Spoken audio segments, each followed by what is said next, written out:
Amis du jour, bonjour, amis du soir, bonsoir, c'est Hélène pour un nouveau petit sort intitulé Comment se débarrasser d'une personne toxique. Alors que ça soit dans la sphère sentimentale, la sphère professionnelle, amicale, familiale, hein, même si effectivement il vaut mieux laisser là-haut notre Créateur, notre Seigneur s'en occuper.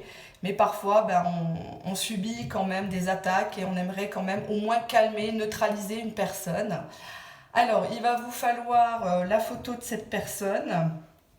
Donc une photo, si possible, récente. Une photo où la personne est seule, bien sûr, hein, pour ne pas toucher l'entourage. Donc une photo d'une personne seule.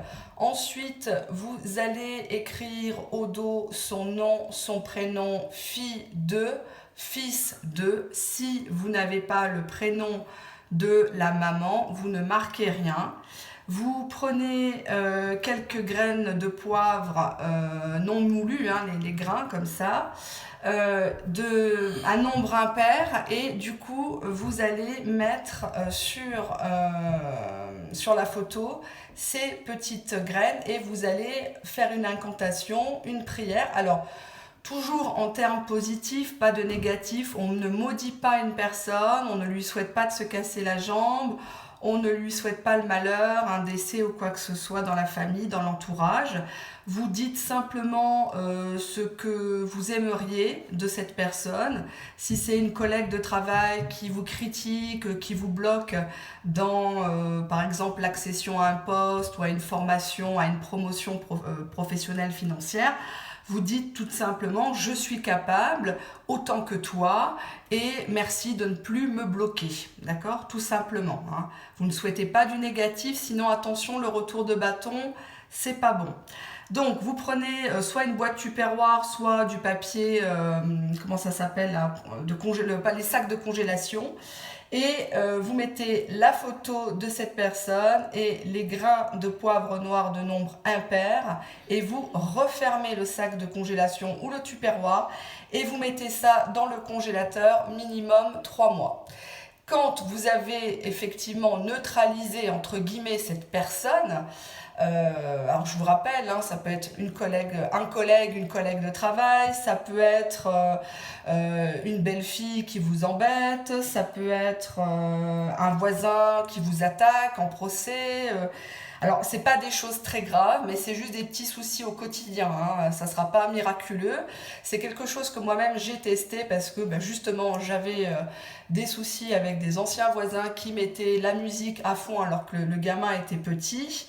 Et j'avais fait des recours, j'avais fait intervenir la police. Hein, mais bon, à Marseille, ils sont débordés, donc ils ne se déplacent pas pour ça, c'est quand même c'est normal.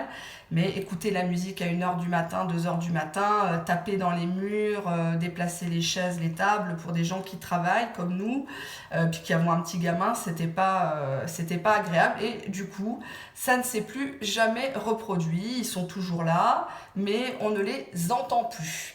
Alors c'est vrai que j'ai refait, hein, il y avait une amélioration au bout de 4 mois. J'avais enlevé du congélateur et puis bon, comme il y avait encore voilà, du coup ils se sont disputés entre eux, je sais pas quoi, et donc du coup j'ai refait, donc ils ne se disputent pas, donc on n'a pas créé des problèmes dans le couple, hein, je vous rassure, mais là plus de musique, plus de tapage, c'est bonjour, très respectueux, alors qu'avant ils parlaient à personne dans la résidence, enfin bref. Donc du coup, on s'en est, entre guillemets, un peu débarrassé. Bon, évidemment, je n'ai pas dit à mes voisins, vu que je suis dans une copropriété, dans la Réunion, je ne leur ai pas dit ce que j'avais fait.